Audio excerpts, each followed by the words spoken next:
Good evening, everyone. My name is Andrew Fracknoy. I'm the astronomy instructor here at Foothill College in Silicon Valley, and it's a pleasure for me to welcome everyone here in the Smithwick Auditorium and everyone watching or listening on the web to this program, which is part of the 14th annual Silicon Valley Astronomy Lectures.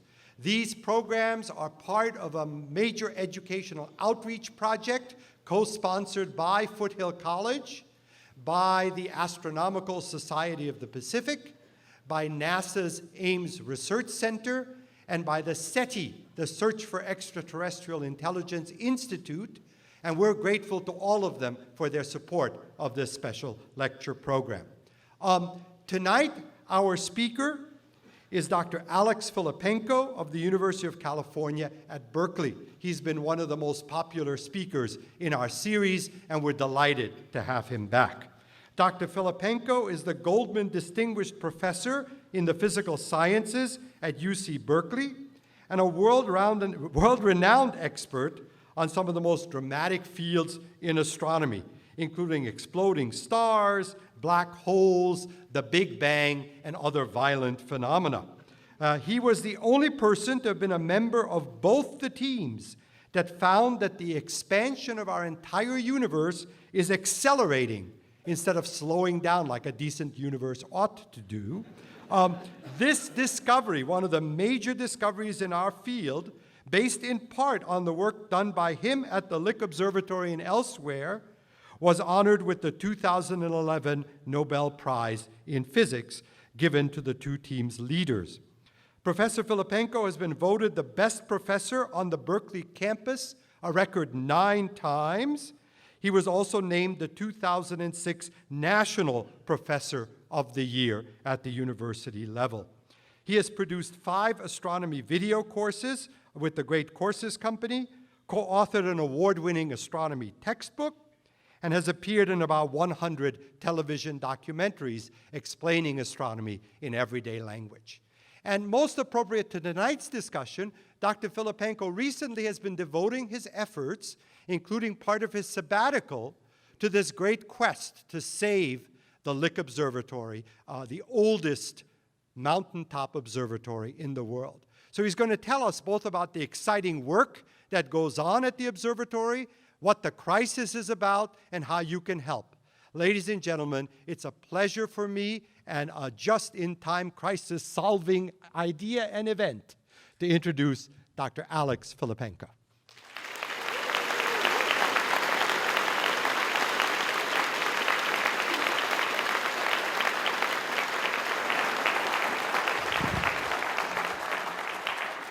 Well, thank you very much, Andy, for that very kind introduction. And I thank all of you for braving the weather and coming here.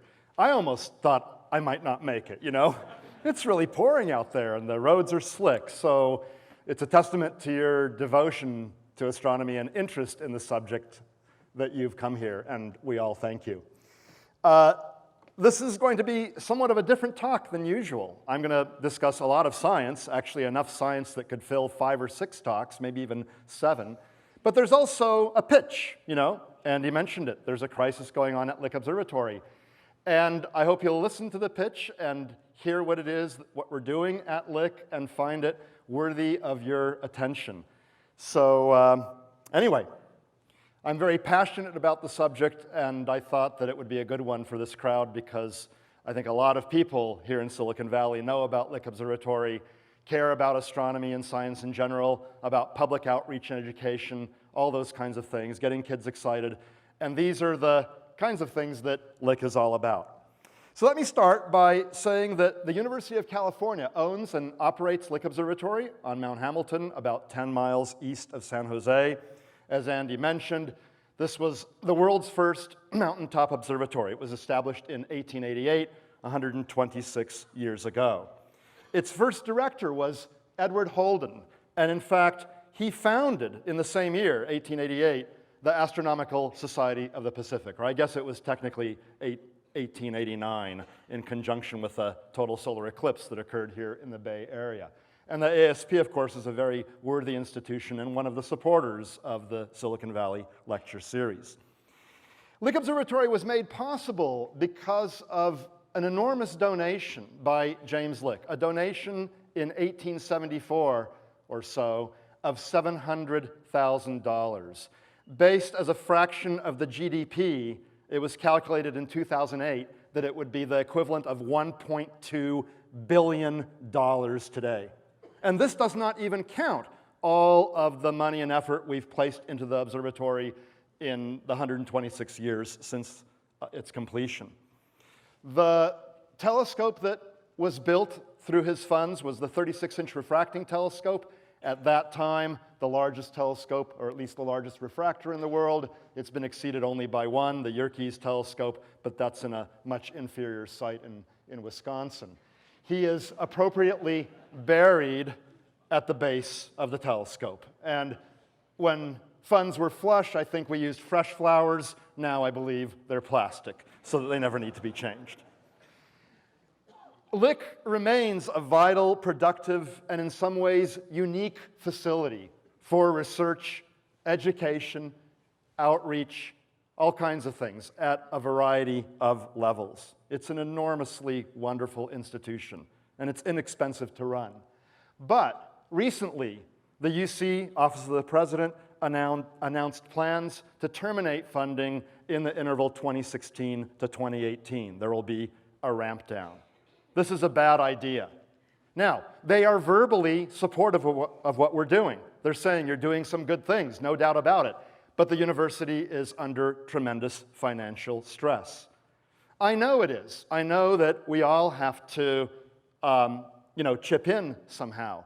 But I disagree a lot with their idea to terminate all financial UC support and to simply give their verbal blessings for what it is that we're doing. Indeed, they say that we're doing good things and we can even improve. Oh, but with no money from us, by the way. Now, we need to raise money. Okay, that's fine. We can raise money maybe to make it better. Core support, in my opinion, should still come from the University of California. And despite their overall favorable appraisal of it, they do seem to have some misunderstandings. For example, a UCOP spokesperson recently said on the California report, Lick is used primarily by a small number of UC campuses that may be interested in funding it for their educational purposes. Well, it's not true. All 8 of the 10 UC campuses that have astronomy and astrophysics programs utilize Lick Observatory. Some more than others, they have bigger faculties. Those bigger faculties utilize Keck more than the smaller ones as well. And we utilize it for research and teaching, all right? So we're interested not just in the educational purposes, but the research as well. And by the way, Lawrence Livermore National Lab has astronomers as well.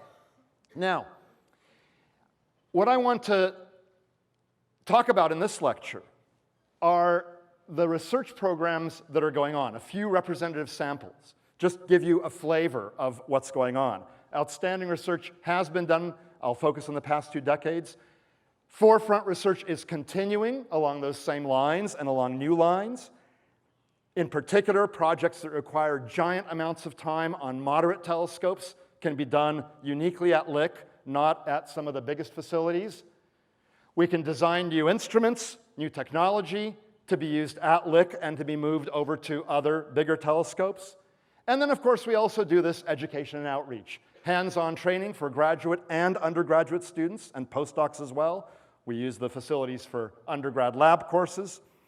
Principal investigator access. This is very important. We allow graduate students and postdoctoral scholars to be the leaders of projects at Lick, to design a project, to implement it, to carry it out, to analyze the data, to write up the results, with maybe occasional kibitzing from a faculty member, but they are in charge, and this enormously helps their development as independent scientists. They can't do that at many of the bigger facilities. And in fact, over the past 3 years, there have been 69 different principal investigators from UC for Lick telescopes and 75 for Keck. But the Keck ones are faculty, because that's all that's allowed, whereas the Lick ones are faculty, postdocs, and grad students. So it's the Lick facilities that often serve the very students, the very people for whom the University of California was designed. And finally, our public outreach and education effort. It's a unique, historic Bay Area treasure. All right, so let me start with the outstanding past, current, and future research. I'm going to talk briefly about 4 subjects. First, exploding stars.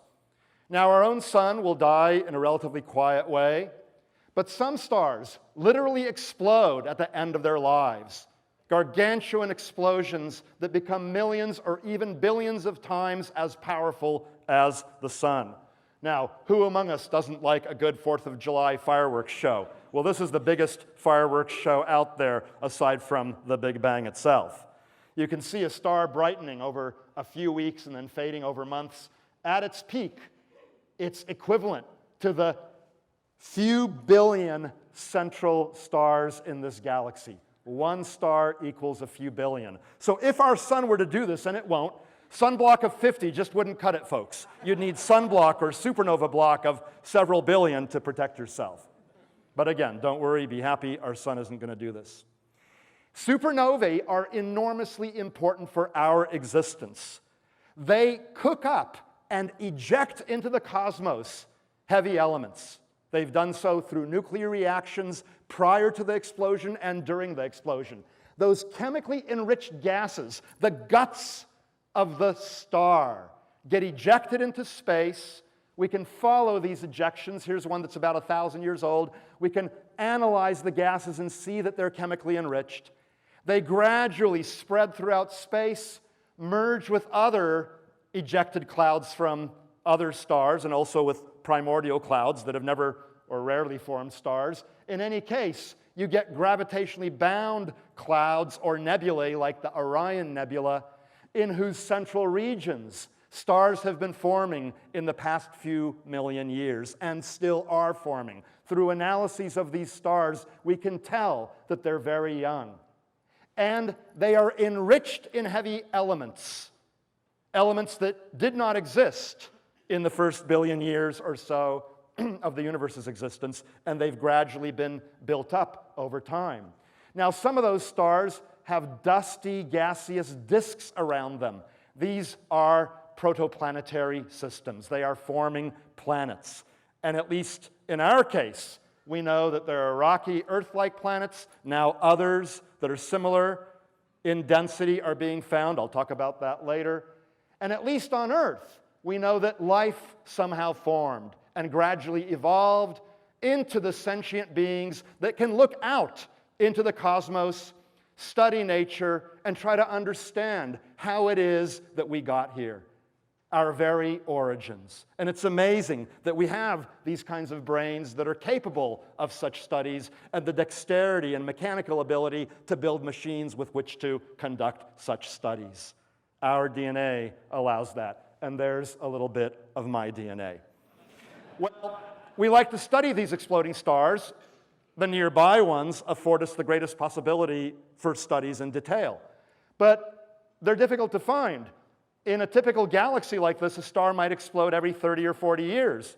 So if I were a really cruel advisor, I would have each of my students staring through the eyepiece of a telescope, once the world's greatest telescope, at one and only one galaxy, preferably at night. You see more stars and galaxies at night than during the day, until that student finds a supernova. And then we would let that student graduate and move on to greener pastures. Meanwhile, I will have had several decades worth of slave labor from said student. Well, there are some crimes that are so egregious that even a tenured professor can and should get fired, and that would be one such crime. We can't take advantage of students in this way. Fortunately, with modern technology, we have a better technique. We attach digital cameras, CCD cameras, to the eyepiece end of a telescope, take photographs of thousands of galaxies, and simply look for arrows. And where we see arrows, we see exploding stars. We see it worked once, twice, 3 times, 4 times, 5 times. By rigorous mathematical induction, I conclude that this process works every time. Well, again, it can't be that simple, otherwise we wouldn't give degrees for this kind of work. Well, at Lick Observatory, my team has developed, by today's standards, small telescope, only 3/4 of a meter in diameter, the Katzmann Automatic Imaging Telescope, that has been programmed most masterfully by my associate, Wei-Dong Li, to look at literally thousands of galaxies each week, and then repeat the process and compare the new pictures with the old ones. Usually there's nothing new, but occasionally there is. There's this arrow here, or I mean, well, that thing there. That's a supernova candidate. It might be something else as well. It might be, or instead, it might be a cosmic ray that hit the detector, or it might be an asteroid with Earth's name written on it heading our way. That's all junk for us. One person's garbage is another person's gold, of course, but we want to throw those out. We want to study the genuine supernovae. So out of the few dozen candidate objects that we find each night, I have a team of students, who, with their superb eye-brain combination, examines the candidates and determines which ones are likely to be genuine supernovae and thus worthy of future follow-up observations. And this is a way of getting students involved in research early. Freshmen, sophomores, even a high school student occasionally. You know, most of them are not going to become astrophysicists. There's enough of us in the world. They become applied physicists, computer scientists, engineers, people who are more immediately useful to society. But you know what? The hook was stuff they learned about as a kid in the cosmos. And the experience dealing with real data, using statistical techniques, using data analysis programs, that kind of stuff, that kind of experience can be invaluable for their future professions outside of astrophysics, and some of them may well become astrophysicists as well. But it's the student training that's so important. Well, for a decade, we were the world's leader in finding supernovae. We'd find more than all other teams combined, all right, which was pretty good. I was very proud of my team. You see that the numbers are declining in recent years. That's okay. We understand that. Okay, I'll talk about it in a few minutes. But the point is, when you monitor bright galaxies, you don't need the world's biggest telescope. In fact, it would be a waste of the world's biggest telescope time to be just looking at thousands of galaxies each night, because big telescopes take a while to slew from one location to another. A small, nimble telescope can go zap, zap, zap, zap, zap. You know, you need lots of time on modest telescopes to do this kind of science. Now, I'm a Hubble hugger. I'm a tech hugger. I will use, I hope, the 30-meter telescope. They're wonderful devices, but they're not best for every type of research. And they sure ain't cheap, whereas Lick is. Not cheap in the bad sense, but inexpensive, okay? So, these are wonderful devices. I use Keck all the time. Wouldn't want to give it up. But, you know, it's not to say that the small telescopes don't have their utility.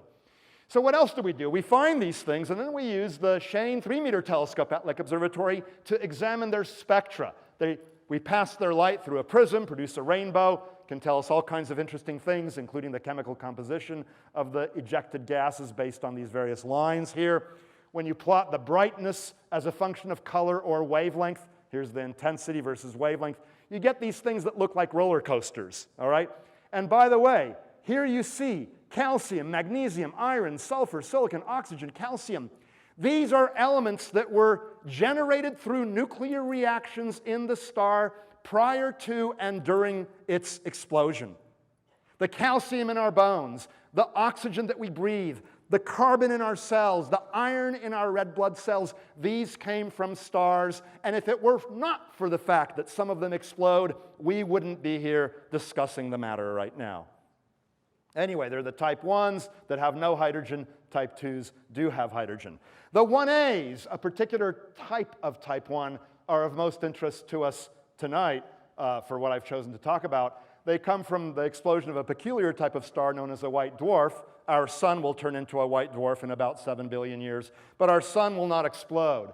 You need the white dwarf to have a companion, either a more or less normal star from which it gathers material, or perhaps even the merging of two white dwarfs. In any case, you need it to reach an unstable mass limit at which a runaway chain of thermonuclear reactions completely obliterates the star.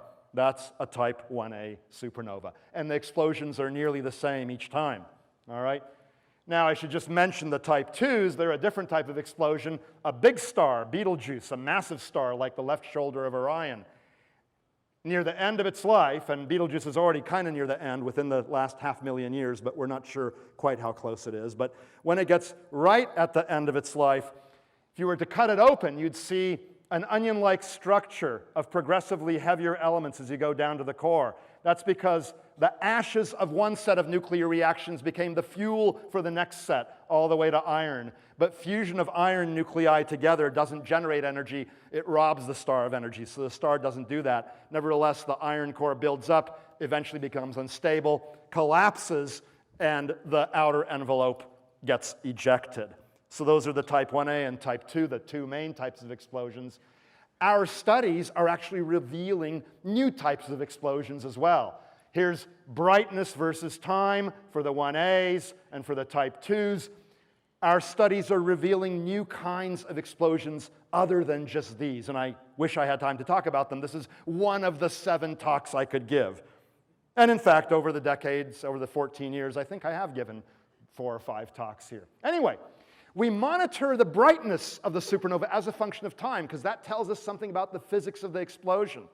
And it's useful later for cosmology. We do that first with Kate.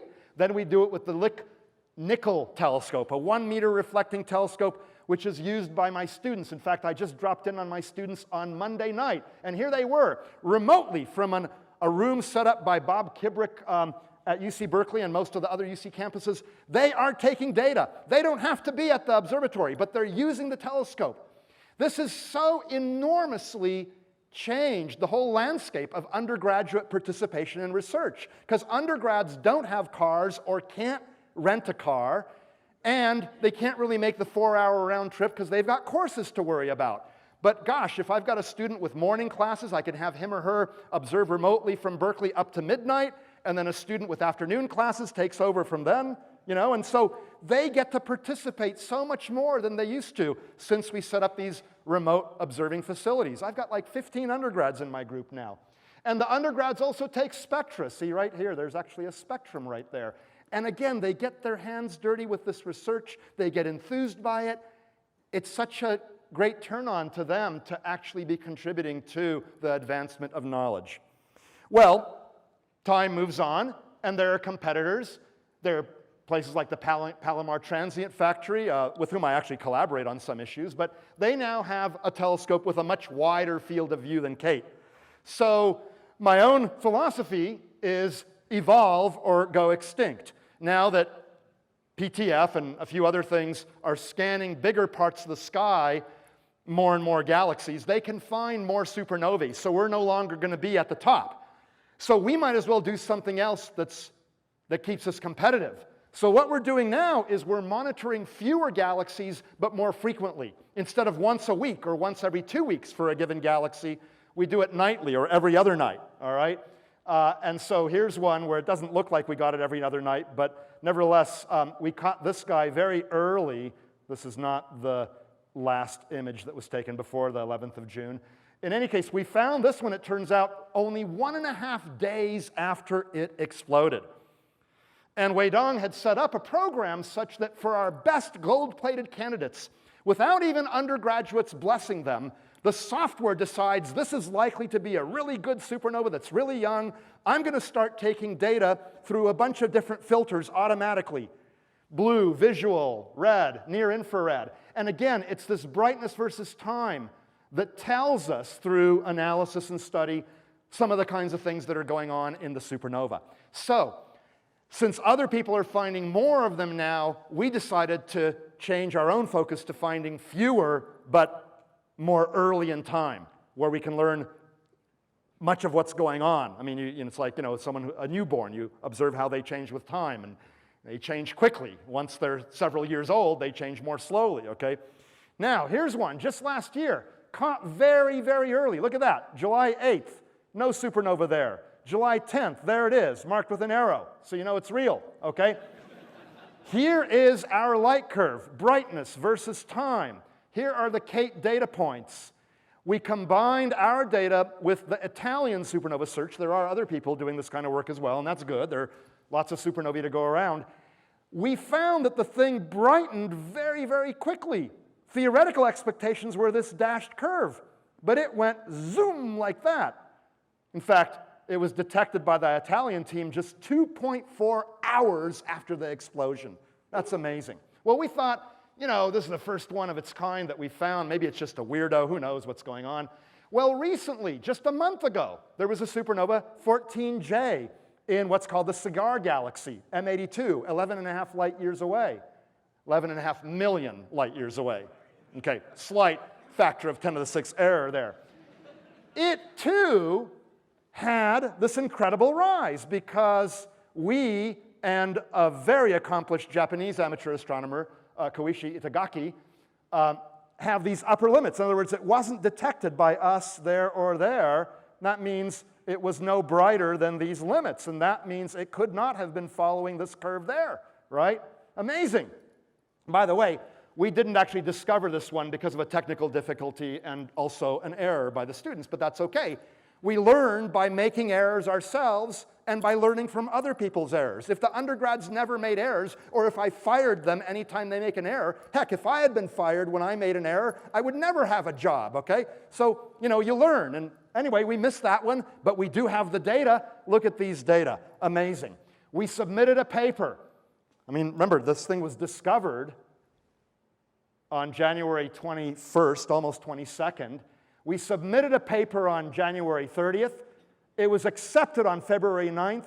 It was published online on February 18th, and it will come out in the print journal this Saturday, March 1st. March 1st, Astrophysical Journal Letters. The first, thank you, submitted refereed paper on this object. It is February 26th right now. I'm going to give you a sneak preview. Well, I just told you the results. This is a press release coming out tomorrow, and you, being here, got to hear it first, at least among the general public, okay? There it is. Closest and brightest supernova in decades is a little weird. Now we have two of them. Maybe the weird is the new normal. You know, this is something theorists are going to have to take into account. Okay, we've also been studying spectra, brightness versus wavelength. I won't go into all this. But I have these weekly team meetings where I bring them pizza and they justify their existence. Undergrads, grad students, postdocs. We just had our team meeting. This photograph is 6 hours old or something, and we were discussing what we're learning from this supernova and what our next steps should be in the analysis of the data. Again, we're monitoring bright, nearby exploding stars to understand them better. You don't need the world's biggest telescopes for that, and indeed, the smaller ones where you can get hunks of time, you know, over and over again throughout the month or year, are better because of the availability of time. Topic number 2, accelerating universe. And I don't remember exactly when I started, but I should be, yeah, okay, I'm doing okay. Dark energy. You know, I give lots of talks only on this subject for an hour. Edwin Hubble discovered the expansion of the universe, resisted that interpretation for a while, but he examined galaxies and he figured out a way, or he used a way to get the distances to the galaxies, and he used other people's spectra, and he found that, in fact, the spectra of galaxies are redshifted, and the more distant galaxies have greater redshifts than the more nearby galaxies. We now interpret this to be an expansion of space itself. Empty space, not inside us or here near the Earth. There are forces that overcome this expansion. But in between isolated galaxies or clusters of galaxies, space is expanding. The universe is expanding. It's like we live in this coordinate grid where the galaxies themselves are not expanding, but the space between them is. If you extrapolate back in time, all right, then you get the Big Bang, a time when the universe was dense, hot, compressed, and somehow, we're still trying to understand this expansion started. And space has been expanding ever since. Galaxies and clusters of galaxies have been forming. Stars and planets form. Eventually, those planets are rocky, Earth-like planets after enough chemical processing has been done. And here we are with the intellect and the curiosity and the ability to study all this stuff at places like Lick Observatory. It's just amazing to me. Well, the universe is filled with matter, both visible matter and dark matter. The matter is pulling on all other matter. Like an apple being pulled by the Earth, okay, the apple slows down. If the Earth pulls on it enough, the apple comes back to my hand. Big bang, big crunch, or big bang, gnab gib, which is Big Bang backwards. So in a dense universe, if you were lying on your back, looking at the galaxies, you would see them appearing fainter and smaller with time, and you would say, yes, it's a good universe. And then you would notice something a little bit peculiar, and right around now you'd start getting a bit nervous, and then it would be, goodbye, cruel world, because that would be the fate of the universe, an implosion. On the other hand, the universe might not be so dense. Yes, there's gravity acting between the galaxies, slowing down the expansion of the universe, but not enough to stop it, or at least not enough to reverse the motion. And that would be like an apple thrown at or greater than the escape speed from Earth. Had I eaten my Wheaties this morning, I could do that if there were not the technical difficulty of a ceiling here. So in that kind of a universe, you'd be looking at galaxies, they'd be getting smaller and fainter forever, and the universe would become cold and dark and dilute, a very different fate than the implosion. We would like to know what the fate of the universe will be. We can determine, at least in principle, through a measurement of the history of the expansion rate. After all, if I measure the speed of this apple at many different points in its journey and see how much it's been slowing down, I can figure out whether it will ever stop and come back or keep going away from me forever. Well, we need distances so as to look back in time and compare the expansion rate back then with now. So we need distances of galaxies, and we need to measure their redshift. The redshifts are pretty easy. You just take a spectrum. Distances are hard. The way we get distances of these galaxies is by finding a supernova in them, because these galaxies are so far away, 4 billion light years, maybe 9 billion light years, you can't see the individual normal stars, but you can see a supernova. And if you find a supernova and you compare how bright it appears to be with how powerful it really is, and you figure that out by looking at a supernova in a galaxy of known distance. Here's a galaxy of known distance because it has normal stars like Andy in it, and we know the brightness of those stars, and we figure out this galaxy's distance, and we look at how bright that supernova is. That tells us how powerful it is. Then by comparing with the other ones, we can tell how far away they are, how far back in time we're looking. You do this all the time when you judge the distance of an oncoming car at night. You look at how bright the headlights appear to be, and you compare that with your calibration. You've looked at cars of known distance, 6 feet away. Woo, those are bright headlights. And so you compare these things and determine the distance of the star, of the car. But it works for stars as well. Okay? If you're not very good at doing this at night, then you shouldn't be driving then, So, okay? So, we compare these sort of standard headlights, okay? We assume they're the same, and we make this comparison to get the distances of the galaxies and hence the look-back time. And from that, we reconstruct the expansion history of the universe. But how do we know they're the same? Well, here's where Lick was quite important in the discovery of the accelerating expansion of the universe. In the early 1990s, my students and I noticed that not all type 1As are the same. Okay, here's a pretty normal one, and here's a slightly weird one. See, that line is not as strong, and there are differences there. And then here's one where these lines are stronger. They're not all the same. Even though the white dwarf supposedly goes off in the same way each time, it isn't true. It's not exactly the same. And it turns out this realization made over 2 decades ago, all right? See, look at the dates of these supernovae, all right? That was critical in the study astronomers were doing of type 1As back then in order to calibrate just how good these things are for cosmology. And eventually it was realized that, there are more luminous ones and less luminous ones. Fortunately, the more luminous ones are distinguishable from the less luminous ones because they rise and decline more slowly than the less luminous ones. So basically, by looking at spectral differences and light curve differences, we could read the label on the light bulb, so to speak. All right? The calibration of the type 1As became much better, and this is what made them competitive for studies of the expansion history of the universe. And what we found was that these are basically normal type 1As. We could tell from the spectrum, and the punchline is that they look faint. They look really, really faint. The implied distances are very large.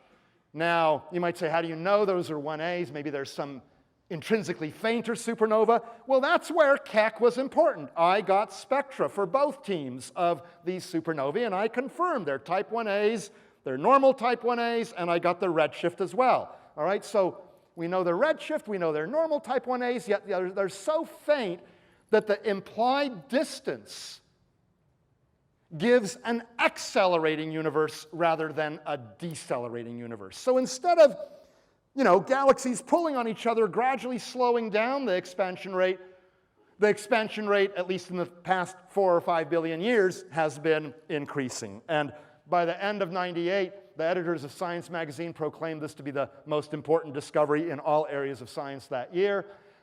We announced it in February.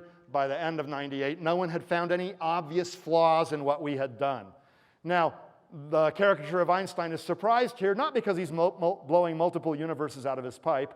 You might not have known that there are multiple universes and they come from the pipes of theoretical physicists, okay?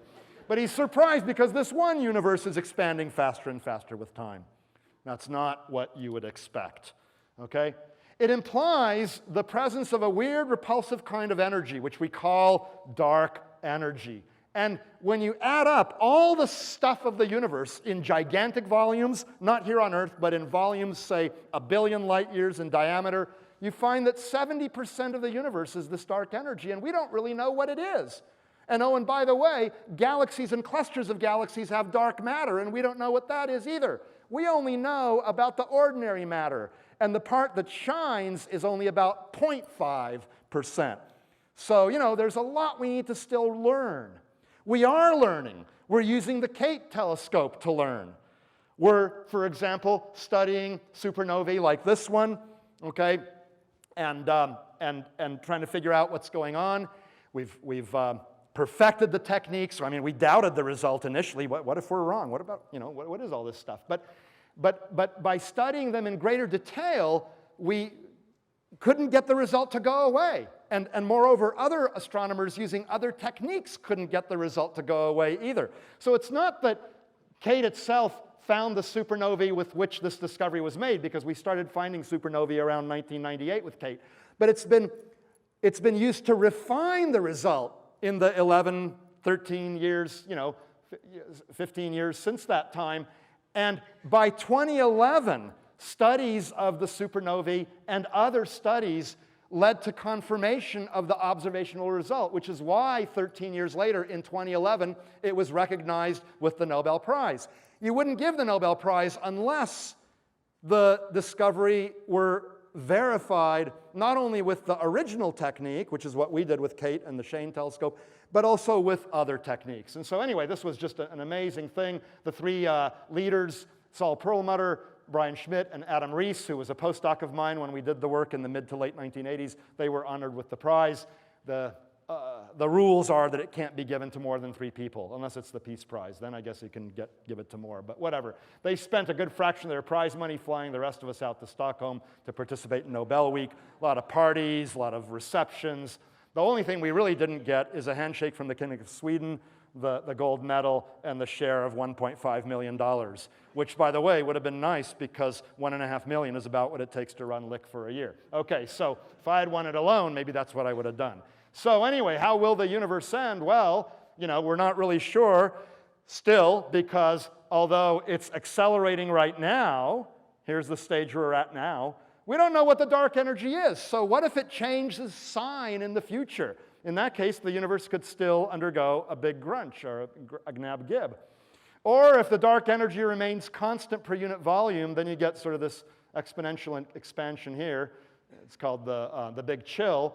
Or it could be that the dark energy will grow stronger with time per unit volume, in which case the universe really gets ripped apart. Even you someday would get ripped apart. That would be the big rip. So though we know that it's doing this weird thing, here we are, present time, we don't know what it's going to do. And so we want to know what it's going to do. And this is where continued studies of supernovae like this one will help tell us, because it's the studies of the nearby bright ones that will dictate how well we understand the explosions. And the comparison with the distant ones is only as good as the degree of knowledge with which you understand, or the degree to which you understand the nearby ones. So this one in particular is in a very dusty galaxy. So we're using it to study the properties of the dust in this galaxy. Every supernova has light going through some dust. So by studying a particularly dusty one, an extreme example, we may help the calibration of these things and the comparison with the more distant ones. So that's a very interesting aspect of that one. We've been studying other ones. I mean, here's one, 2008 DS, before and after, discovered with Kate. We got a series of spectra, brightness versus wavelength. Look at that. Here it is, just going down in time. June, July, July, July, August, August, September, September, September, October, October. Do you think you get enough Keck time to do these kinds of measurements? No. Am I going to get 30-meter time to get these kinds of measurements? Oh, if I'm lucky, I'll get one night a year on the 30-meter. That doesn't mean that the 30 meters shouldn't be built. It'll be used to get spectra of the most distant galaxy. That's really exciting. But this is exciting too. And this can be done with a small telescope and with students, all right? Well, no, they learn. I mean, again, there they are, getting these spectra, right? So just in case you forgot. And here's another one. Look at this series of spectra. I mean, it's just amazing. Maximum is, when it's peak brightness, that counts as 0. So here's when we start taking spectra 12 days before maximum. And it's not that I even get all this time, but I can recruit my buddies at the Shane telescope to, hey, pop a spectrum out for me, and they'll do it. Whereas, time on some of the bigger telescopes is so competitive that you can't get so much time, even from your buddies. So it's studies of these things in detail that will help us understand them enough to maybe someday tease out of the data what the universe will do in the future, data plus theoretical models. Again, I mean, this is the slide I created it once, and then I copied it 7 times, and all I did is I changed the thing in light green here. This stayed the same, all right? Not all science needs to be done with the biggest telescopes. All right, exoplanets, planets orbiting other stars. Let me accelerate a little bit.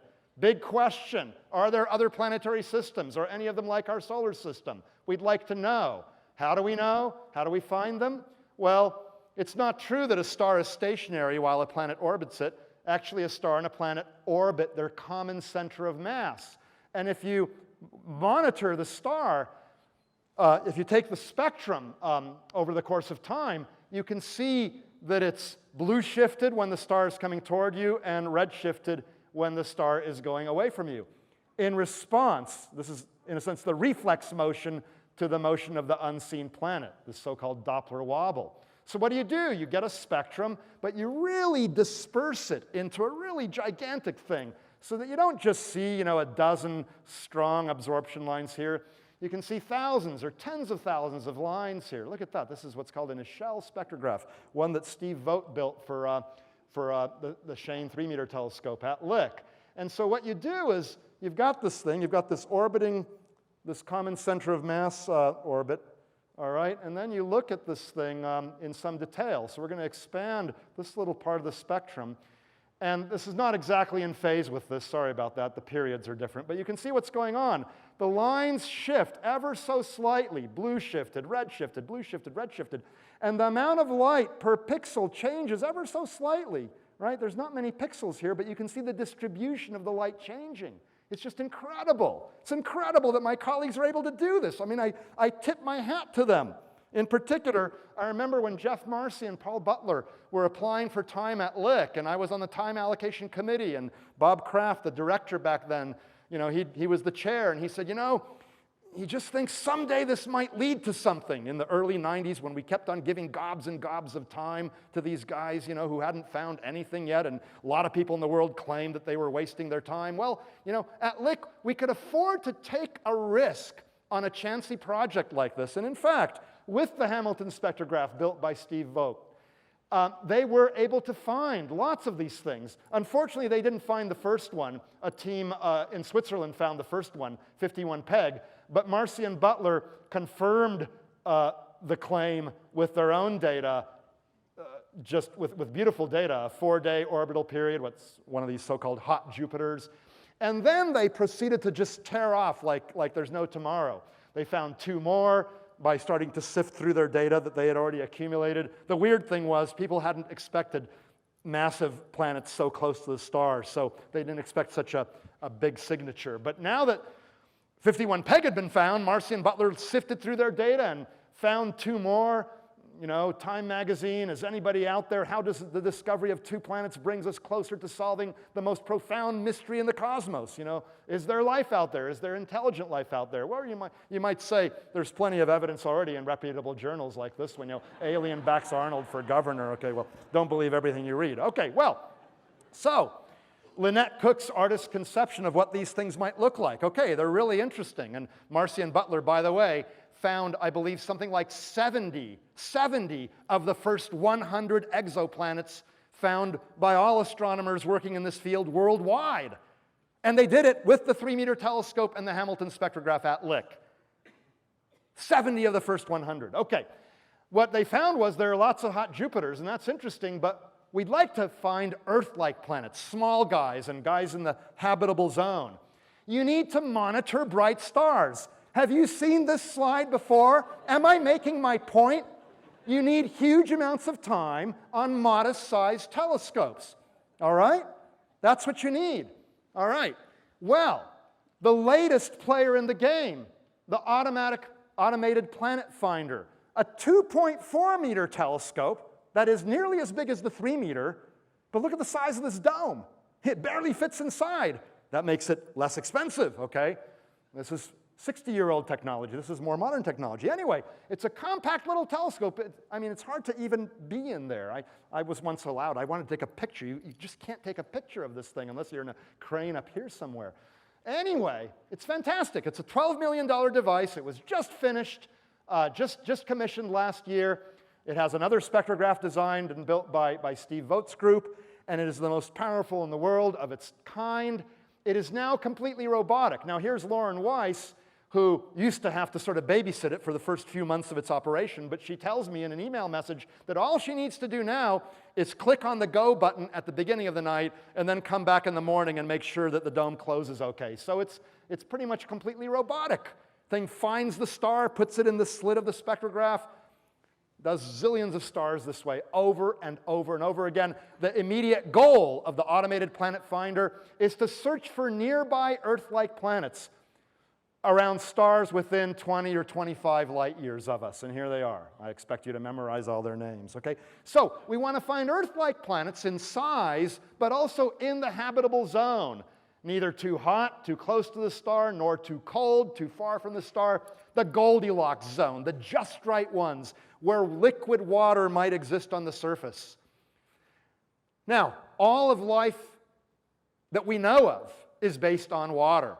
I'm not saying there isn't silicon-based life and all that, but we don't know of it, unless you consider your computer to be alive. And now with iPhones and stuff in this movie, the guy who falls in love with his Siri thing or whatever. Anyway, we're not quite there yet, but right now, all life that we know of is based on water. So we might as well start looking there first. The astrobiologists follow the water. So we want to find ones in habitable zones. That's what the APF is designed to do. Find Earth-like planets, hopefully in the habitable zone. So it's just starting its mission. Stay tuned. And boy, after spending a decade building the darn thing and $12 million, you want it to operate for more than just a couple of years, don't you? Don't you, University Office of the President? Don't you want to support that kind of research? Yes, of course. Don't you want to support that kind of research? The people there? Yes. All right.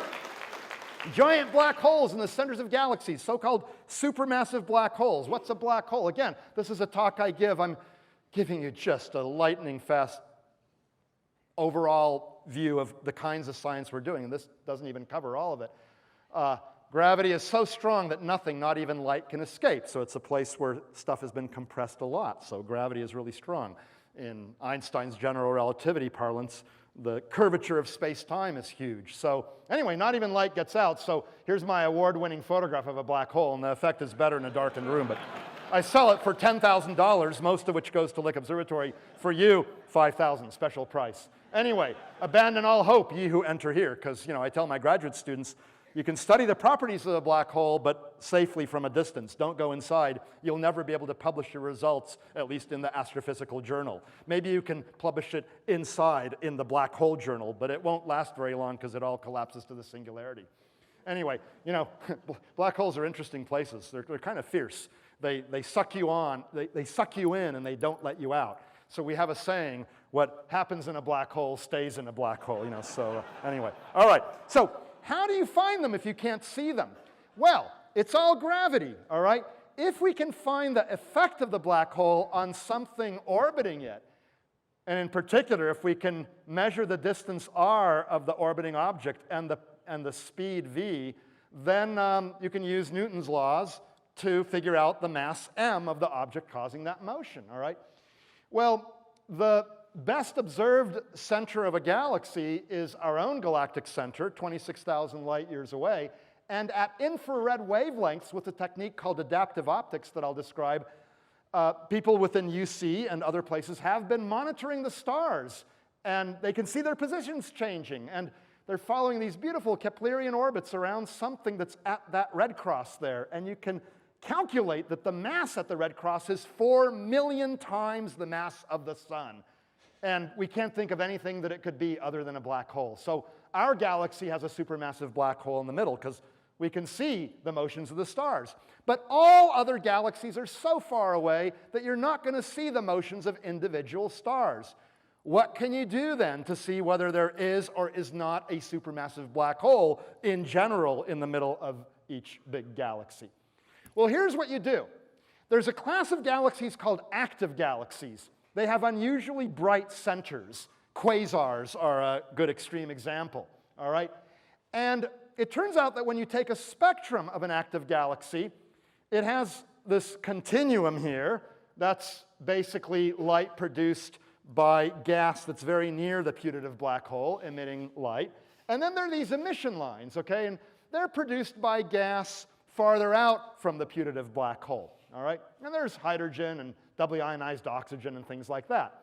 Well, that's like an ionized nebula of a more familiar sort. This is called a planetary nebula. It's a dying star. It doesn't have much to do with planets other than early astronomers thought these things look like planets. But there's a dying star right there. It emits ultraviolet radiation, which excites this gas. It ionizes the gas. And the radius of this thing is about 1 light year, okay?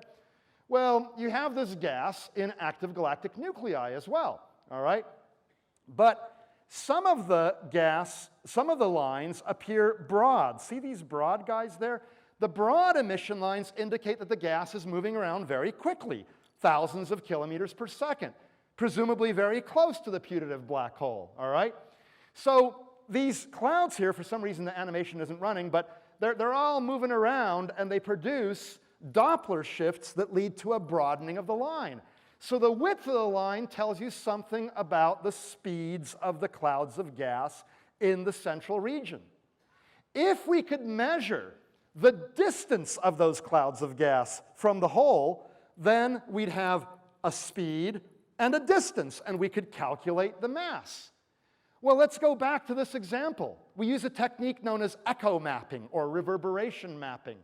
And the idea is that if you have a source of light in the center here and it varies with time, let's say it brightens suddenly by a lot, then that brightening will go and affect all this gas here, but we're somewhere far away, so we will see the gas near us being affected earlier than the gas farther away because, the light has to travel to here, affect this gas, and then the light has to go down to where we are down there somewhere, all right? So here's this ultraviolet light coming out, affecting the gas, and the observer will see a time delay. Now, this was supposed to be animated as well, but whatever. You have this continuum brightening, let's say, to make it simple, and a time delay as seen by us of the apparent response of the gas. I mean, all the gas is intrinsically responding at the same time, if this is in a circle or a sphere around that thing there. But because we see the near side sooner than we see these sides or that side, because those guys are farther away, the apparent response gets spread out over time. And it only starts out when this gas here gets ionized, and so some of the gas starts glowing, but this other gas here, its signal takes time to reach us, an additional time. So you see, this thing is overall shifted to the right relative to the continuum light curve, all right? Well, a former student of mine, Aaron Barth, and he'll probably kill me for showing this photograph, but this is 2 decades ago, and he was a grad student of mine, and we were relaxing on the beach for half a day before doing our observations. Anyway, he's now a professor at UC Irvine, and he is the principal investigator of a team that I'm participating on where we're monitoring a bunch of these active galaxies. And we take their spectra with the 3-meter Shane telescope, and we get their light curves with Kate. And, you know, it takes months and months of time, even years. So here you see an example. Here's H beta and these oxygen lines on April 3rd, 2008. Now, May 4th, 2008. Well, you can see the continuum is a bit brighter. It brightened. But this line is a lot brighter. And so what we do is we measure the continuum light curve and the H beta emission line. And in this case, the H beta emission line is delayed by 4 days. That tells us how far from the putative black hole that gas is. All right, it gives us a size because we know the speed of light, we know the light travel time, and we can figure out that indeed this galaxy and many, many others like it do have supermassive black holes. It's amazing. We now know that. And in fact, the mass of the supermassive black hole is correlated with the mass and the concentration in the central regions of the galaxy. So we're actually learning about these supermassive black holes in galaxies that are hundreds of millions or even 1 billion light years away. But again, you need huge amounts of time, right? You can't just monitor, you can't just get a continuum and emission line measurement once. You need it over and over and over and over and over again for months and years. You're not going to get that kind of time at the big telescopes. Now, I personally am running out of time, so I won't tell you much about this, but we're even now looking at velocity-dependent echoes. In other words, the lags in different parts of the emission line vary because nearby gas is moving more quickly, that's the wings of the line, and more distant gas is moving more slowly. And so we're actually learning now about the structure of this broadline region and stuff. It's just incredible, and that's the state of the art in this region. So whatever. Okay. Now, that's some of the science. I outlined 4 programs that need this long-term stuff. You can also do programs at Lick that don't require scads of nights, but don't necessarily require the biggest telescopes either. Why do something with Hubble or Keck, which are expensive, when you can do it at the 3-meter? And there are interesting types of science that are done with a very small number of nights. But I chose to highlight the ones for which Lick is absolutely unique in terms of other facilities to which we have access, because you can't get that kind of time repeatedly at the bigger telescopes. Now I want to just talk for a little while about technology development. First, adaptive optics and laser guide star adaptive optics. When you look through a telescope or you take an image, the stars are blurry. That's because of turbulence in the atmosphere, all right? The atmosphere causes twinkling as well. If you take a long-timed exposure, you find that a star is this blurry mass. A short exposure actually shows that it consists of a whole bunch of nicely focused, sharp sub-images of the star, but they're all moving around and stuff. They're speckles. With adaptive optics, as I'll show you, we get that kind of a thing, all right? If the image of the star is very small, that means you can also see details in a cluster or a galaxy or a planet. So here's what happens.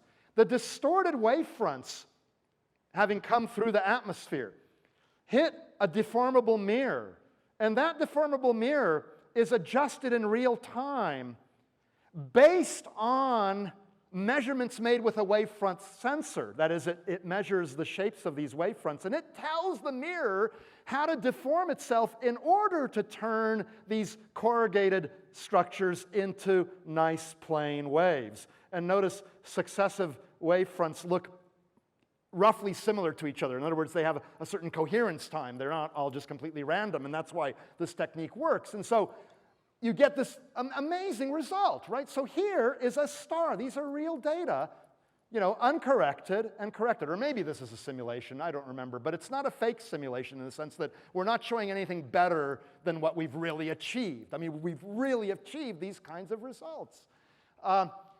If you have a star next to a galaxy that you're trying to study, the wavefront corrections determined on the basis of observations of that star will apply quite well to an object next to it. So you'll get a sharp image of that galaxy as well. But most galaxies and things of interest don't have a bright star next to them. No problem. We create a fake star with a laser. And this is where Lick has been absolutely a leader, worldwide leader in the development of this kind of technology. We excite a layer of sodium atoms up there with a laser beam and create a fake star. This technology became the basis of Keck laser guide star adaptive optics, and Keck, of all the telescopes in the world, has by far the best publication record in terms of number of papers, number of citations, importance of results. And it is based on the Lick technique. Here is an image of Io, or Io, one of Jupiter's main Galilean moons, without adaptive optics, with adaptive optics. Look at all those volcanoes and lava flows and stuff. Uranus, without adaptive optics, with adaptive optics. This is with Keck, by the way, but nevertheless, it was based on Lick technology. You can monitor storms. My colleague Imke de Potter would love to have zillions of nights on Keck to monitor the storms. I tell her, apply to Lick. You'll get much more time. You can monitor the storms. Maybe not with quite such good data. It's a smaller telescope, but whatever. You know, you'll get the time. The galactic center, the Milky Way galaxy, without adaptive optics, with adaptive optics. Studies of the stars in that central square is what you saw in that animation a few minutes ago. It's what tells us that there's a black hole there. This is work by Andrea Ghez at UCLA. All right. Now we have a new system that's about to be commissioned. It'll be even better. It'll work down toward the optical wavelengths, the boundary of the optical and what's called the near-infrared.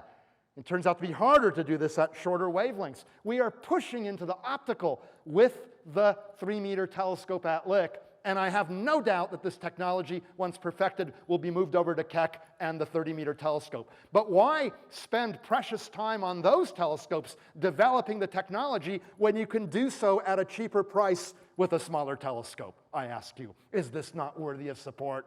It is. Right? All right. Polish 2, a high-precision polarimeter. A graduate student, Sloan Viktorovits, graduate student at Caltech, then postdoc at Berkeley, then a Sagan fellow at Santa Cruz right now. He, as a graduate student and a postdoc, developed and built an instrument that he's put on the 3-meter telescope that can study the chemical composition of an exoplanet atmosphere by looking at reflected and hence polarized light. It's like your Polaroid glasses. You know, they can cut down on the glare. That's because light reflected from asphalt or water gets polarized. I won't go into the physics of that. And he can determine the orbital inclination. Here's a planet going around a star viewed from above. It looks like this. We're viewing, basically half of it lit up at all times. And so there's no polarization. There's no change in the signal. One that's more edge-on, well, sometimes you see it not lit up, and sometimes you see it lit up, and sometimes you see it partially lit up. And the polarization changes with time, and so you can determine the inclination. And from the nature of the polarized light, you can even tell something about the chemical composition. A postdoc and grad student, developed this. He's going to be a hot commodity as soon as he starts applying for faculty positions.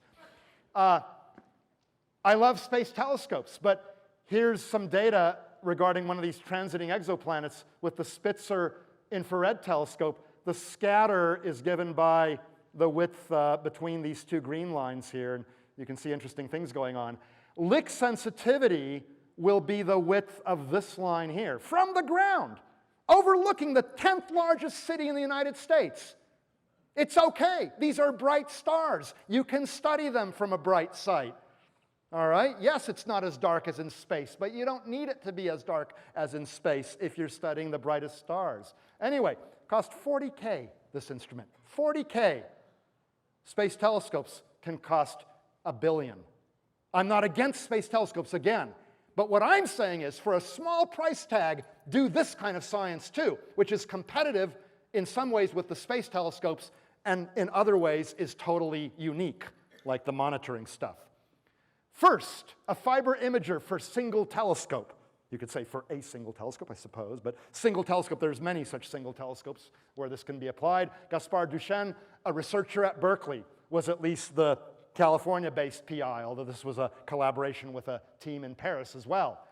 It was tested in July at the Lick 3-meter.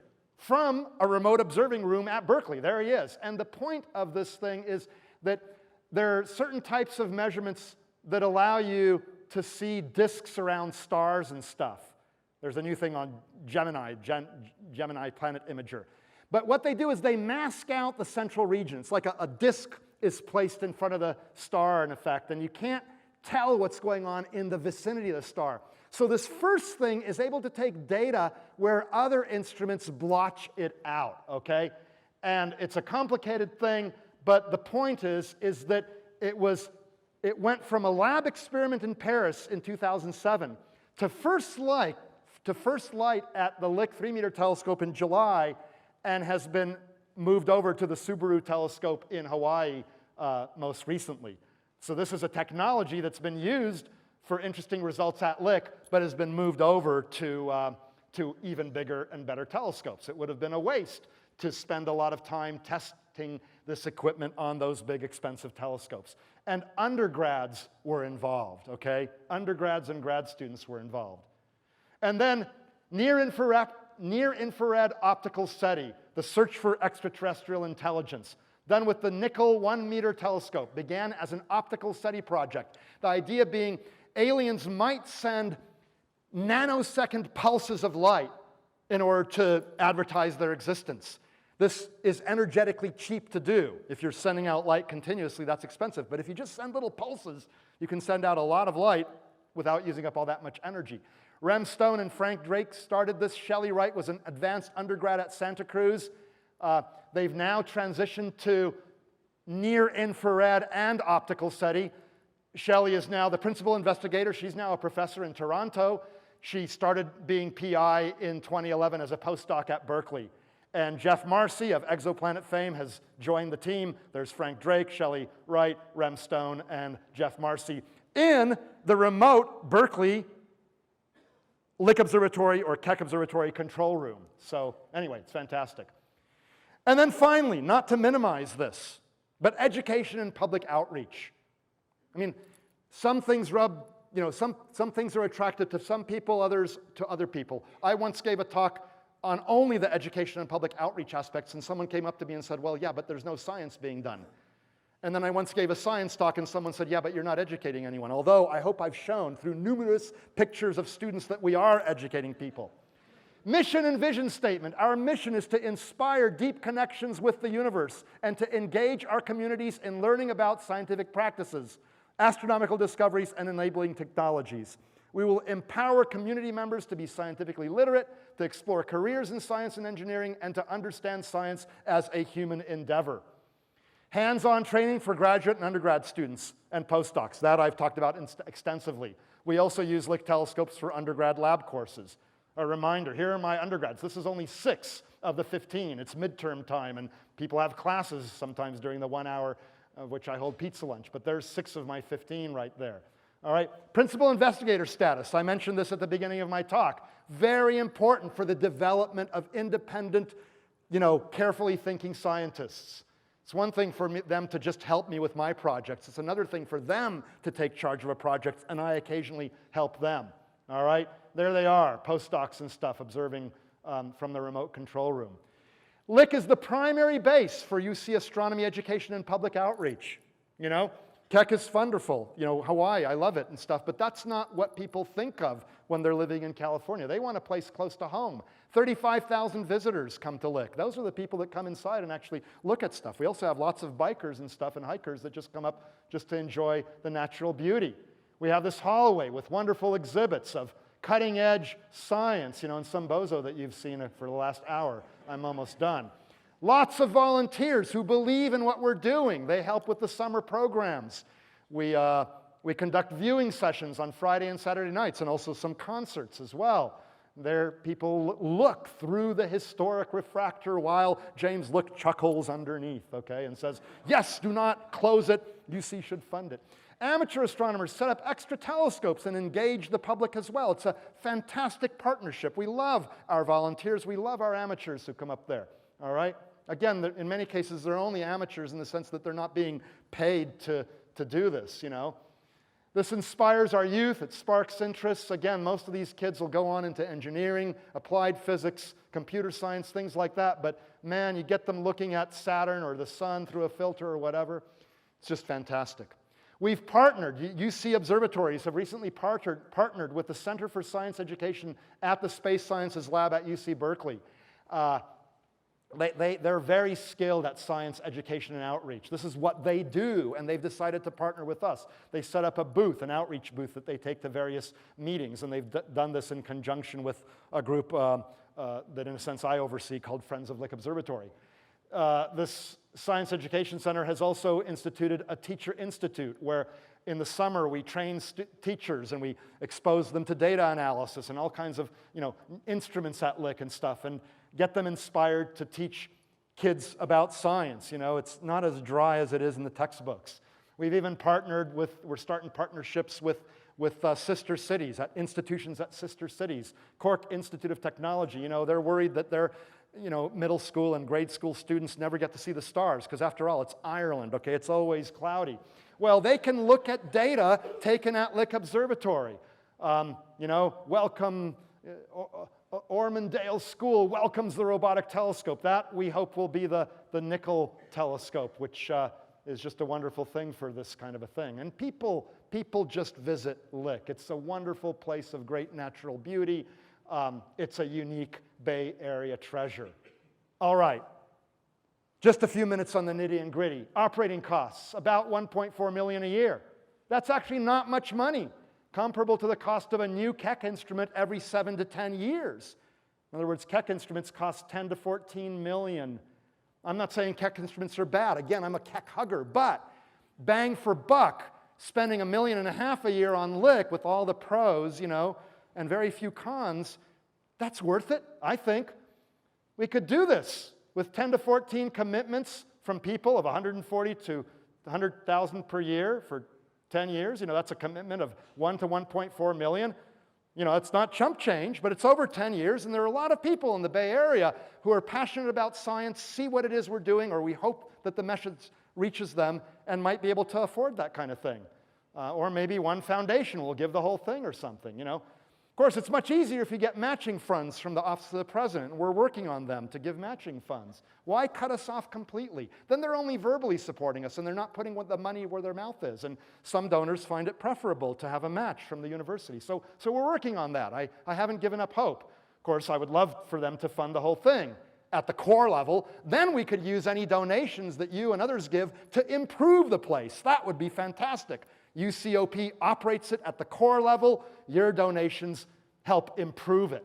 So that would still be less money than they've been spending in the past years. We got to get this money soon to retain our outstanding staff while building up an endowment of $30 million that would run the place in perpetuity. Our staff, they could get employed on all sorts of places. They have sort of 3 to 5 years right now. Well, now it's 4, So they might be looking for another job if they have no confidence in the university or in our ability of people like myself to raise the money by appealing to you, the general public, foundations, companies, wealthy individuals, things like that. The closing costs might be comparable to a permanent endowment. You don't just put padlocks on the buildings. There are all kinds of rules. One of my colleagues had a company estimate the cost of destroying a dome so that another one could be built in its place. It was $1 million because there's lead there, there's asbestos there. To bring the whole mountain back to its natural state would cost huge amounts, and of course would deprive people of a wonderful place that they visit. So anyway, what can you do to help? Well, go to Save Lick. Just use your favorite search engine, put Save Lick with or without a space. We have it without a space. This is deliberate. And it'll take you to this website. Tells you about Lick Observatory, lots of photos and videos, what kinds of things we're doing, and this little button here, Help Save Lick Observatory. If you press on that little button there, you can find concrete ways in which you can help. Make a tax-deductible gift of any size. The bigger the better. But small is fine. 1 million people, think about this, 1 million people at $30 each would do it. And yes, we're thinking about crowdfunding and all that, but these things have to be approached carefully, all right? Okay. If you're contemplating making a big gift, or you know someone who might want to, contact me personally, and we will work on it together, okay? So become a friend of Lick Observatory, a wonderful thing. Friends of Lick Observatory. Oh my goodness, what a great thing to do. You got one of these things, here's just, these are the things you got in your hands. You've got them, so I don't have to show them for very long. Contact the UC Office of the President, okay?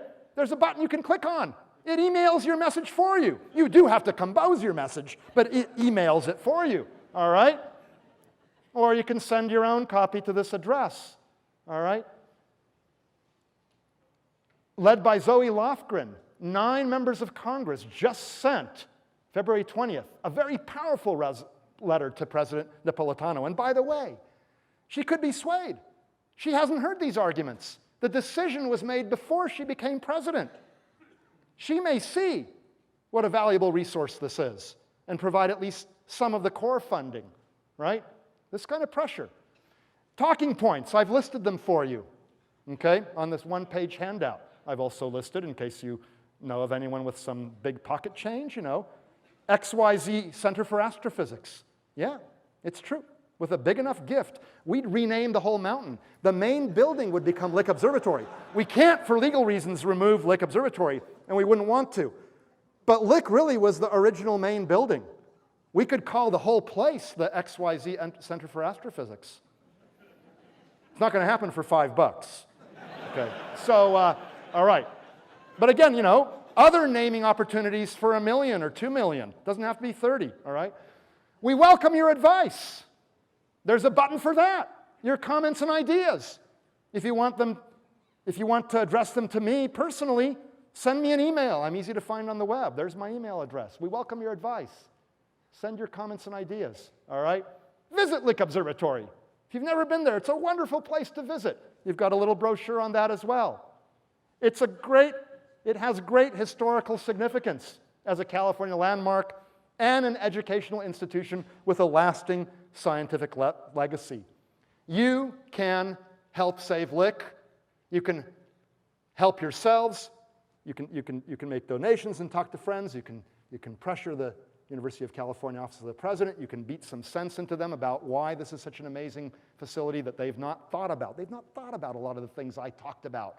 They had some blue ribbon panels that had many issues they had to discuss. They did not get this kind of detailed analysis of what is being done at Lick.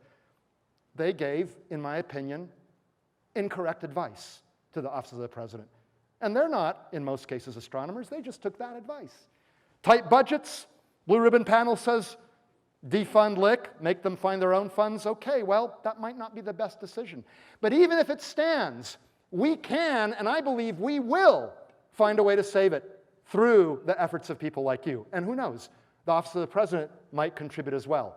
I actually think that if we came up with half of the money, they would have to be bonkers to not match it, right? I'm just saying it right here. I know this is going to be on YouTube, but Office of the President, if we come up with half of the money, you would really have to be bonkers. And I've got tenure, so you can't, right? Okay. Thank you very much.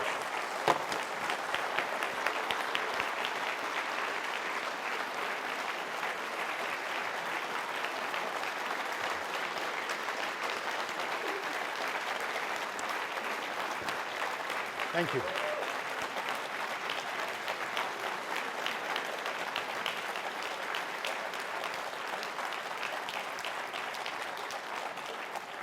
You can see I'm pretty passionate about the subject. Is this on? Yes, but speak loudly anyway. Okay, so you've talked about basically 2 types of instruments, the very large, expensive instruments that look deep into space, and the small telescopes where time is relatively inexpensive. Where do survey telescopes such as LSST fit into the picture? Yeah, so that's a great question. LSST will be one of these fantastic survey telescopes. It's an 8-meter telescope once it gets built. It'll scan the sky every day or every couple of days, something like that, to very deep limits. So it'll monitor the sky for things that go bump in the night, supernovae and things like that. It'll find so many variable objects that it'll increase the need for smaller telescopes to do follow-up studies. So there's this complementarity, just as there's been a wonderful complementarity between Keck and Hubble, where Hubble gets very clear images of galaxies, but Keck is used to get their spectra and their redshifts, and thus their distance. The same kind of complementarity we hope will occur with the James Webb Space Telescope and the 30-meter telescope, and as well as the Keck. So yeah, I only see the need for these kinds of follow-up telescopes increasing, not decreasing. Okay, Yes? So I think what I'm hearing Oh. is with the LSST, we'll be able to focus the resources of the small telescopes more effectively. Well, yes, we'll be able to focus those resources, but LSST is going to look so deeply that they actually have a bit of a problem. They're going to find lots and lots of variable things that go bump in the night at such faint levels that you'd need giant amounts of Keck time, or even bigger telescopes, 8 meters and bigger, 8, 10, maybe even the 30 meter, to follow up on most of those. So they're developing techniques to sift through the data and try to classify things just on how their brightness changes with time and how their color changes with time. But you still want to follow up the weirdos, because the ones that don't fall in any particular category, because that could reveal a new type of object that could teach us new kinds of physics and stuff. Some of those may end up being bright enough for the smaller telescopes. It might be a very rare phenomenon that's bright, but we just haven't found it yet. But given that the volume of space increases with distance as the cube of the distance, there are going to be many, many, many more faint things, and they're going to be very difficult to follow up on, where the small telescopes will not be sufficient, but nor will you get enough time at the big ones, because the big ones are just too oversubscribed.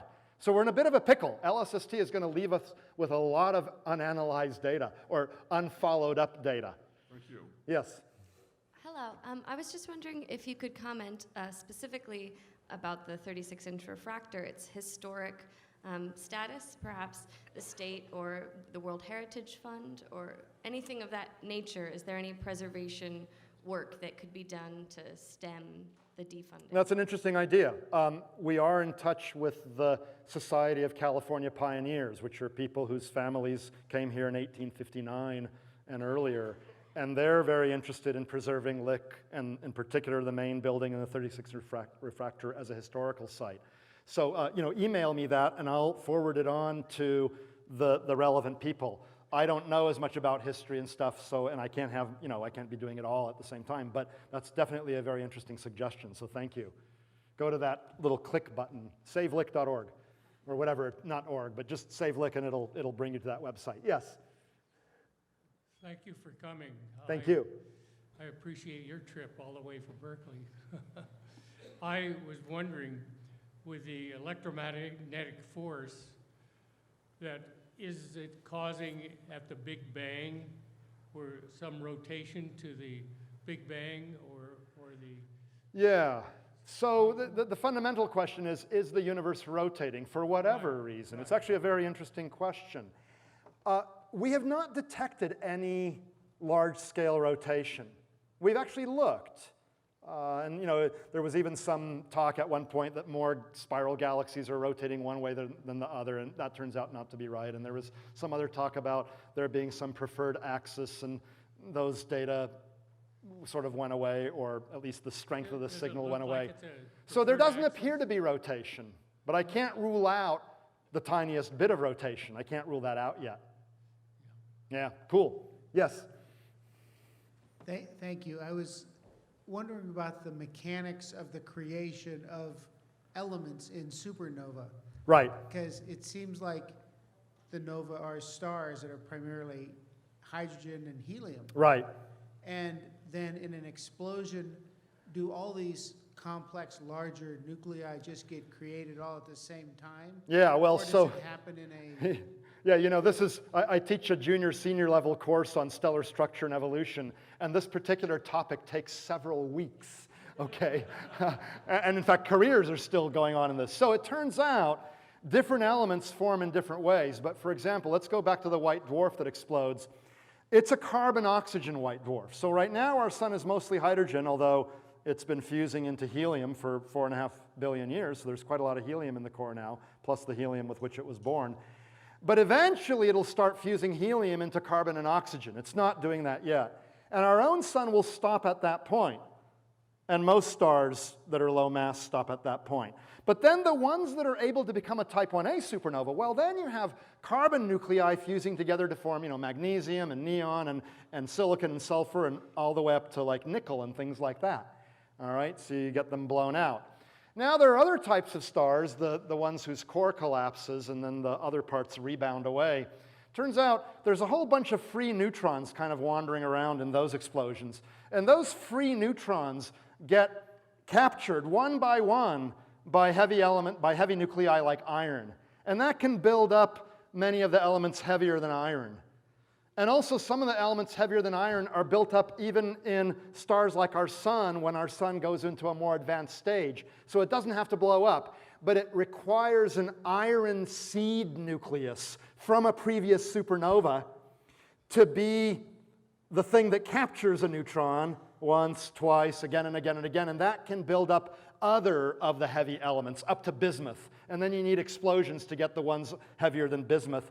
And then it turns out that even all those mechanisms don't quite account for all the elements. There's a thing called the rapid neutron capture process, and now we're thinking that maybe merging neutron stars produce those elements. So it's complicated. But basically, we are made of star stuff, all right, one way or another. Yes? Hi, with regard to dark energy, Yes. so I'm curious if there are other scientific phenomena that have been observed that would kind of independently confirm the existence of dark energy as opposed to, say, the measurements that you've done on super. Yeah, that's very important. Independent confirmation, I alluded to that, but given that I had allocated only 9 minutes per subject in this talk, or even 8 minutes, I couldn't talk about it. Yeah, it's very, very important in any discovery to have independent verification. And the more important the discovery, the more crucial it is to have this independent verification. So let me just give you one example. Many of you have seen the beautiful maps of microwave radiation made by, most recently, the Planck satellite, and before that, WMAP, and before that, COBE.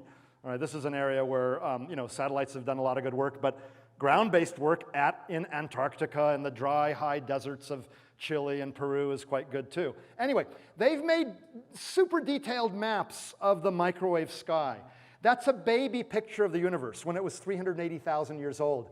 And those little freckles that you see correspond to differences in temperature, but the differences in temperature are an indication of differences in density. So the universe, because of quantum fluctuations, was born with a not perfectly smooth distribution of matter. What happened was the denser regions stole from their surroundings and became even more dense. They collapsed, okay? So even though you have an expanding universe, subsystems within it can collapse. That's how stars and planets formed, okay? Those ideas are not inconsistent. Anyway, and then voids formed, all right, where matter got stolen from, all right? Okay, well, gravity is the great sculptor of the universe.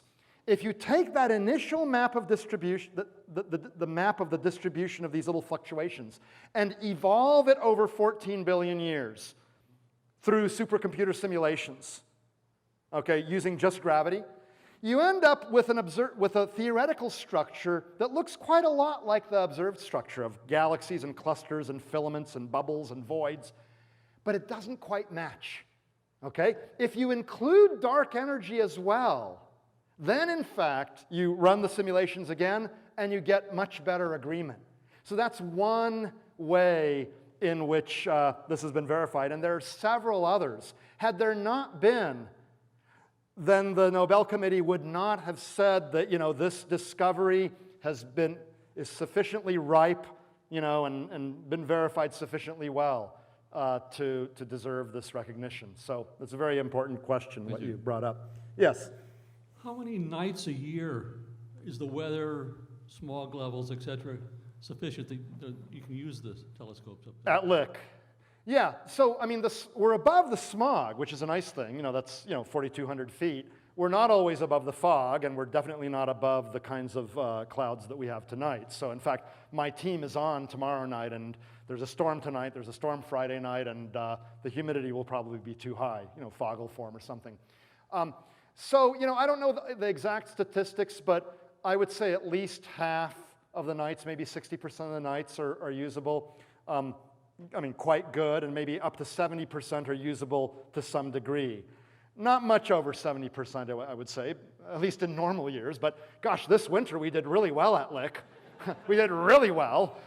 And though we're not going to be observing tomorrow probably, and though I'm sorry that all of you had to trudge through this horrible weather, you all admit we do need the rain. You know, I just wish it were colder, and because I like the snow, and plus it hangs around longer. So, you know, it's not the best weather site in the world anymore. You know, Hawaii is better, Chile is better. It's certainly not the darkest site in the world anymore, right? But for 1880s, it was a really remote place. I mean, telescopes, observatories back then were on university campuses or near university campuses, which were in the great cities, you know, Berlin and other places like that. And, you know, those are at or near sea level, and they got all this particulate matter from factories, and there's junk, you know, in the air from just wind and stuff, and there's light pollution. Well, we have light pollution as well, but we're above, you know, we're above the junk, a lot of the junk, and also when the cities get fogged in, it actually gets quite dark. And moreover, if you choose your science to be the kind that's not very affected by the lights, I mean, obviously we can't do astronomy during the day there, but at night, go up there. It's reasonably dark. You know, you can see lots of stars. And with a telescope, you can see plenty of ones around which you can look for exoplanets and stuff. So, you know, you just don't do what's not possible to do. I mean, every time I apply for different telescopes, I think, what is that telescope good at doing, and how does that jive with my personal scientific interests? Okay? So yeah, Lick is still quite useful from that regard. Was there anyone at that one? No. Okay, there's one here then, yes.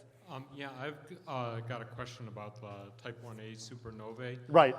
So as you're looking farther and farther out, you're looking farther back in time. That's right. So I assume you're looking at times when the universe was less polluted with heavy elements than it is. Yeah, we can actually see that effect. Okay. So then I'm assuming that the white dwarfs carried whatever pollution level they had. How do we know that that doesn't mess with the light curves? Right. You know, what was different 4 or 5 billion years ago? Well, I mean, the white dwarfs might have exploded in a different way because the gentleman says there was less contamination from of heavy elements or by heavy elements produced by previous generations of stars, because in general what's been increasing as time increases is the proportion of the universe that consists of these heavy elements. It's still, by the way, a very small proportion, but nevertheless it's growing. So the way you test whether they're the same is by looking at all the observables. Like you look at the light curve, the brightening versus time. You look at spectra. You say, oh, wow, you know, these guys look identical. And you look at other things. And so then you sort of use the argument, it walks like a duck, you know, smells like a duck, quacks like a duck, it's probably a duck. If all of the things that you do observe look similar for the nearby ones and the distant ones, then you might reasonably assume that the luminosity is the same as well. But that is not proof. So this is where we go back to the other gentleman's question. You need independent verification from other techniques. And if they all give you the same answer, it improves your degree of confidence that you've got the right answer. It's possible that all these methods with their own systematic errors and problems all somehow converged on the same wrong answer. That is possible. But it becomes more and more unlikely the more different types of observations you have. And so the example I give to my students in my introductory astronomy class is that we're never, ever in science completely positively certain of anything. We've not proved it in a mathematical sense. And of course, even in math, you need some starting assumptions. But let lightning strike me down right now if normal matter basically doesn't consist of something like 92 naturally occurring elements that can be arranged in the Mendeleev-type periodic table. I mean, that model works so well with millions, if not billions, of experiments that we take it to be true. The dark energy, well, we're not yet sure. And in fact, it could be that the acceleration is correct, but that it's caused not by some dark energy, but rather by a failure of Einstein's general theory of relativity. And to probe that possibility, we need other types of observations. So that's why we keep doing what we do. The answers are never final. And when we get some answers, they bring up others, other questions. Two more questions. Okay, very good. Oh, yeah, was there feedback? Yeah. Okay, yes. Quick comment here. We've had another iconic Bay Area structure that's only half as old as Lick and just got $30 million from Google to save Hangar 1. So, you know. Wow. So, well, right. so I mean, you have to match the purse. That kind of money would endow Lick. So, you have to match the purse strings with the heartstrings. Yeah. I'm sure there's someone out there that if they heard my message, yeah. and this, you know, they would say, "Whoa, this is totally worth it."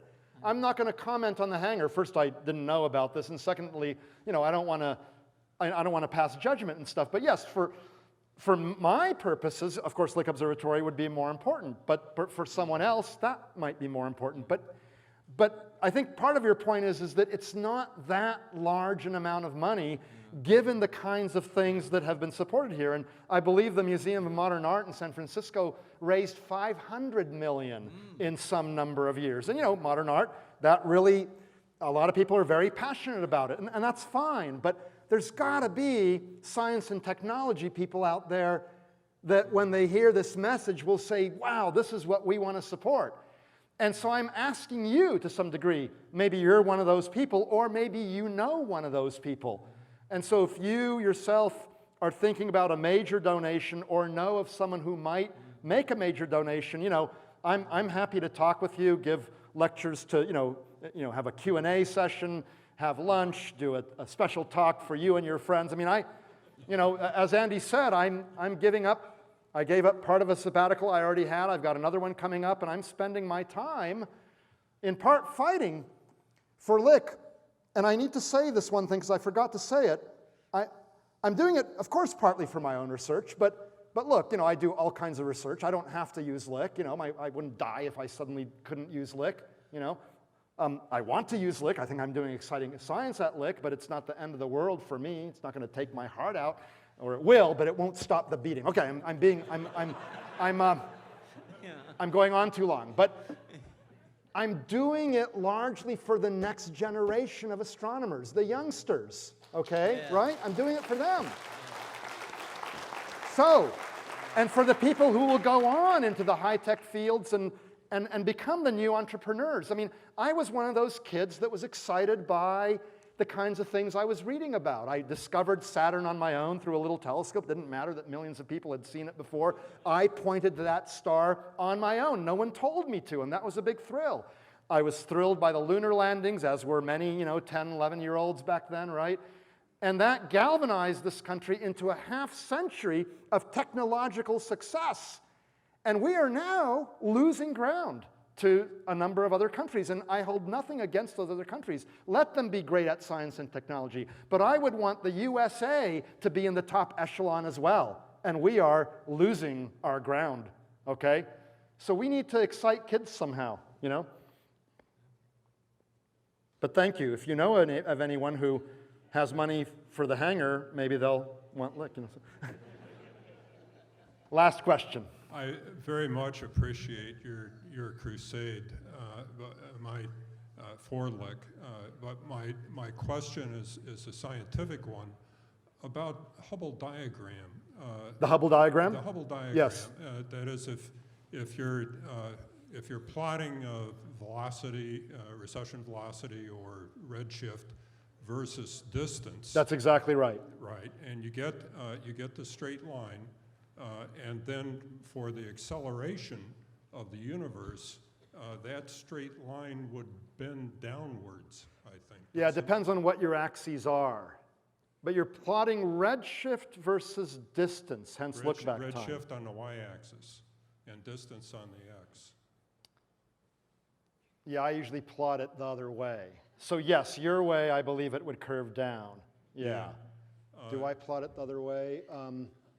I plot redshift on the horizontal axis and distance. So yes, if yours, yours would curve down in that case. That's right. So if you think about it, you think about a photon moving from a light source and space expanding at the same time, it gets very confusing. How does the rate of expansion compare with the speed of light? So it's very confusing, and in fact, you have to look at the equations, and there are many effects coming in, like, there's all kinds of effects.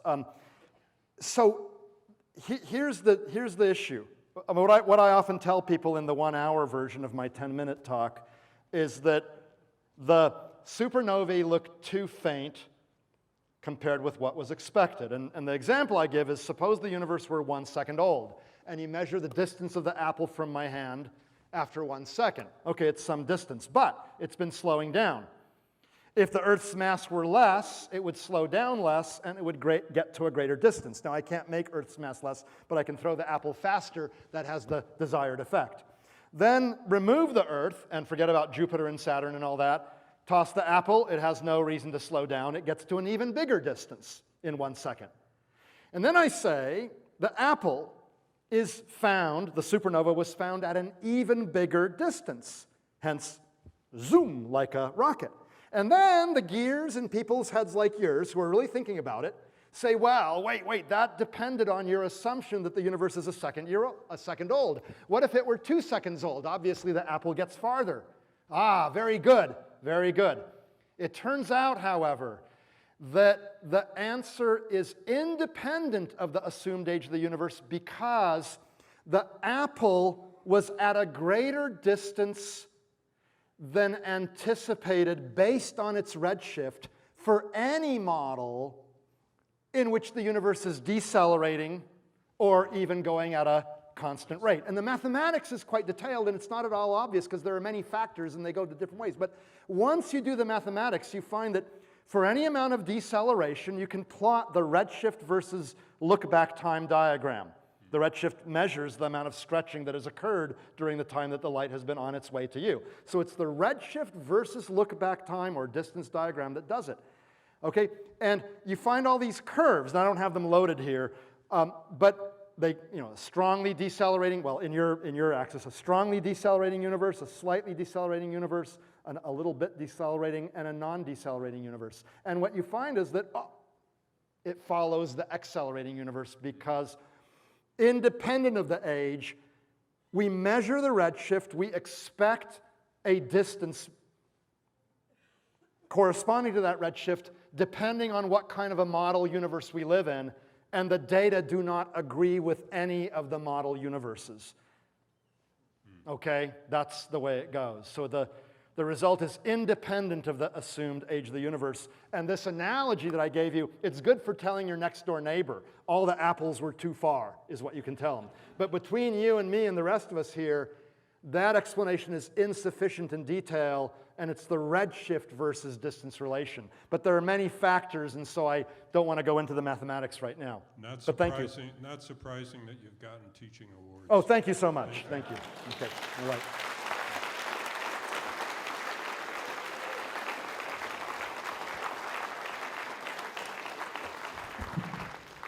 Whatever universe we're in, we're glad you're part of it, Alex.